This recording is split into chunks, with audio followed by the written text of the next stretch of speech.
100% na Libertadores e o Corinthians está voando. 2 vitórias em 2 jogos, e o que mais me chama atenção não é a forma que o Corinthians está jogando ou a chegada do Fernando Diniz, o que está me chamando a atenção é a repetição da escalação. Por que que o Fernando Diniz consegue repetir o time 3 vezes seguidas, o mesmo time, e o Dorival não conseguia? O Dorival ia para as entrevistas, falava que não tinha jogador, que o jogador estava machucado, que precisava disso, precisava daquilo, fez várias ameaças de abandonar o time, dizendo que ia embora se vendesse jogador tal, ou jogador aquilo. Qual é a diferença que em 8 dias o Diniz conseguiu fazer? O Diniz chegou e repete o time, e outra, ele ainda diz na coletiva dele que ele lamentou ter jogadores expulsos no derby, né, por causa do Mateuzinho e do André, que são os titulares dele, que ele não vai conseguir repetir pela quarta vez. Quer dizer, o cara, meu irmão, o cara é maluco, o cara já vai pro próximo jogo, ele já tá pensando em repetir a próxima edição pelo quarto jogo seguido. E o nosso antigo técnico não conseguia fazer isso, não conseguia dar um padrão, não conseguia ter uma forma tática, você poder mudar o time durante o jogo. Você não via evolução, você não via vontade, você não via o Garro. Você não viu o Garro estava sumido, o Garro estava esquecido no Corinthians. O Garro estava se afundando na reserva e muitos de nós já levantava aquela dúvida: pô, será que o Rodrigo Garro vai voltar? Será que o Rodrigo Garro já era? Muitos nós que acompanham futebol, a gente sabe, a gente acompanha as redes sociais também, acompanha, vê os comentários, a gente vê que os jogadores do Corinthians, os torcedores do Corinthians, já estavam desacreditados com o Rodrigo Garro. Mas com a chegada do Fernando Diniz, ele repete a escalação 3 vezes a mesma escalação. A gente tem 2 vitórias em 3 jogos, tirando não, enalteceu o empate heróico contra o Palmeiras no derby com 9 jogadores. Quer dizer, o que que você vê? Você vê que o time está ganhando uma forma, o time está ganhando uma solidez defensiva e ofensiva. E para mim cai essa falácia. O Diniz mostra que isso, tipo, ele falou na entrevista que ele respeita o que entregam para ele de dados, mas que ele também entende que o jogador não é só isso. Que o jogador não é só uma parte física, que o jogador não é só carne e osso, ele falou, né? Que o jogador também é mentalidade. Que tem que estar aqui, ó, conversando com o jogador, tem que entender o momento do jogador, passar confiança para o jogador. E o Rodrigo Garro é a melhor prova do que o Fernando Diniz está fazendo com 3 jogos em 8 dias no Corinthians. De esquecido, o Rodrigo Garro renasceu. Dos 4 gols que o Corinthians fez, o Rodrigo Garro participou de 4. 4. Ele tá lá. O que que eu vejo? O que mudou nesse meio de campo do Corinthians? O Breno Bidon deixou de ser a aposta em ser meia para o Rodrigo Garro ser esse jogador. O Rodrigo Garro na mão do Diniz é o nosso principal armador. O Diniz monta um meio de campo forte e estruturado para que o Rodrigo Garro tenha mais liberdade de correr, de pensar, de a bola passar mais pelos seus pés. O Fernando Diniz com o Ranieri, com o André e com o Bidon, ele fortalece o futebol do Rodrigo Garro, fazendo com que ele seja mais ofensivo e mais combativo. O Rodrigo Garro é outro, gente. O Rodrigo Garro, desde a estreia do Fernando Diniz, é outro jogador. Ele compete mais, ele corre mais, ele chega mais na frente. O Rodrigo Garro não conseguia nem cruzar uma bola, cara. Mas o que que aconteceu? O que que aconteceu de um jogo pro outro? É mentalidade de treinador. O Dorival ia para as entrevistas, explosivo. E daqui a pouco o Dorival vai assumir o São Paulo.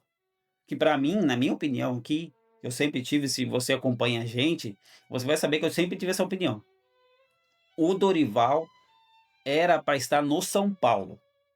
Desde a sua contratação, que ele demorou para responder, era porque o São Paulo estava o Zubeldia estava para um clássico contra o Santos, esperando que perdesse e ia cair. O Dorival estava assim: não, calma aí, Corinthians, já vou te responder, já vou te responder. Só que o Zubeldia vai para o clássico contra o Santos e vence, então não tem como mandar o cara embora. Venceu, segura o cara. Aí o Dorival assinou com o Corinthians. Para mim, o Dorival nunca quis vir para o Corinthians. Não estou sendo ingrato.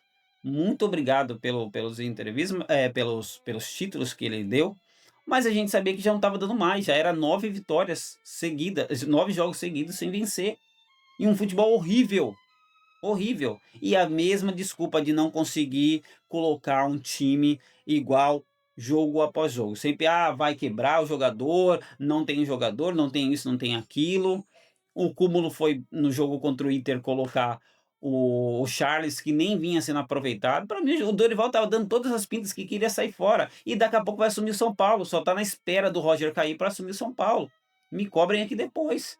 Me cobrem aqui depois. Mas bom, deixa o Dorival para lá, enaltecer o trabalho que o Fernando Diniz está fazendo no Corinthians em apenas oito jogos.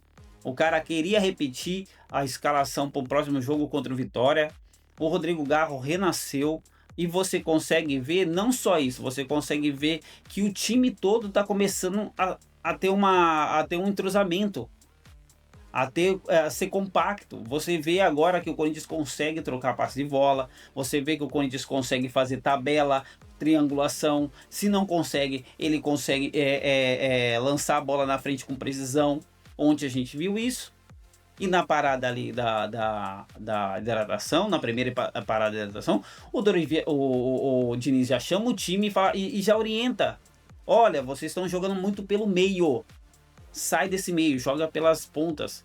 O jogo é pelas pontas. E os 2 gols do Corinthians saiu com bolas jogadas das pontas. Escanteio e cruzamento. Passando mais uma vez pelo Rodrigo Garro. Então quer dizer, temos que dar um voto de confiança pro Diniz. Eu não sei se você tá viciado com vários canais aí que fala, que sensacionaliza para tentar trazer like e visualização. Que o Diniz é isso aí mesmo no começo, depois cai. Irmão, qualquer time no Brasil, fora Palmeiras e Flamengo, que tem um bom elenco e um bom investimento, cai na mão de qualquer técnico. Cai na mão de qualquer técnico, porque não tem material humano, porque o Diniz realmente ele precisa de material humano, porque ele força o máximo, ele quer extrair o máximo do jogador, porque ele entende que pode.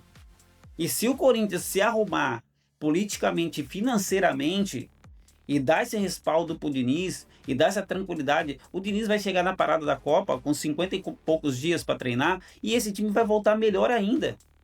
Porque o cara conseguiu em 8 dias repetir a mesma escalação e o time não cair de rendimento, o time só melhorar. Aí a gente tem 2 vitórias em 3 jogos, um empate no derby com 9 jogadores. A gente tá tranquilo na Libertadores e agora é mudar a chave. Agora é pensar no Brasileirão, porque o Brasileirão a gente foi deixado lá na boca do rebaixamento. Somos o primeiro time fora da zona do rebaixamento. E o Vitória, que é o nosso próximo adversário, sábado agora já. Olha a loucura, já é sábado agora. Sábado agora. E o cara queria repetir o time pela 4ª vez seguida e não vai conseguir. Porque tem dois expulsos. Mas agora a gente tem que mudar, virar essa chavinha. Estamos bem na Libertadores. Isso não significa que tem que baixar ou tirar o pé. Mas temos que pensar também no Campeonato Brasileiro para sair dessa zona incômoda, que é estar ali perto da zona do rebaixamento, para subir na tabela. É um jogo importante. O Vitória bateu o São Paulo lá, se eu não me engano, 3-0, fora o baile. E a gente vai lá agora enfrentar o mesmo Vitória, fora. E o Diniz e esse time precisa virar a chavinha também no Campeonato Brasileiro. A gente precisa vencer e subir no Campeonato Brasileiro. Deixa aí nos comentários o que está mais surpreendendo você com a chegada do Fernando Diniz. Para mim, é essa capacidade de entender que pode extrair mais, que o time pode jogar mais, que pode entregar mais e repetir a escalação, porque é só assim que um time vai ter entrosamento. É os caras jogar jogo após jogo, não esse negócio de cada jogo uma escalação diferente, você nunca tem um entrosamento e nunca consegue o time ter um padrão tático e uma cara para jogar futebol. Deixa aí nos comentários, até a próxima.